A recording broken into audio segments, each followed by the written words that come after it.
இன்றைக்கி நம்ம பார்க்க போகிறது இட்லி மிளகா பொடி. இட்லி தோசைக்கு வச்சுட்டு சாப்பிட்லாம். இதை எப்படி பண்ணலான்னு பார்க்கலாம். கடலைப்பருப்பு ஒரு டம்ளர் எடுத்து வச்சுருக்கேன், உளுத்தம்பருப்பு ஒரு டம்ளர் எடுத்து வச்சுருக்கேன், எள்ளு ஒரு கரண்டி எடுத்து வச்சுருக்கேன், தேக்கரண்டி, 10 காஞ்ச மிளகா, கொஞ்சம் கறிவேப்பிலை, பெருங்காயம். இப்போ கடலைப்பருப்பு வச்சுக்கலாம். கடலைப்பருப்பு காஞ்ச மிளகா போட்டுருந்தா,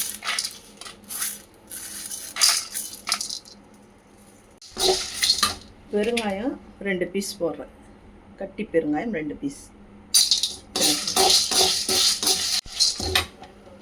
கடலைப்பருப்பு வறுந்து வந்துடுச்சு. அப்படியே உளுத்தம் பருப்பும் சேர்த்துக்கலாம்.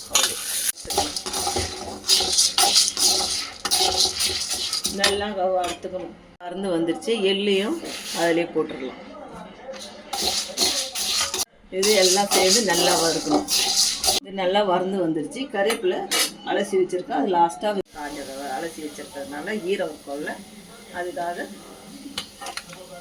அதை கொஞ்சம் வெறும் கடாயில் போட்டு அது மட்டும் தனியாக நல்லா வறுந்து வந்துடுச்சு. எல்லாம் சேர்ந்து தேவையான அளவு உப்பு போட்டு அரைச்சி மிக்சியில் அரைச்சி வச்சுக்கலாம். இப்போது இட்லி மிளகா பொடி ரெடி ஆகிடுச்சு. நீங்களும் உங்கள் வீட்டில் ட்ரை பண்ணி பாருங்கள்.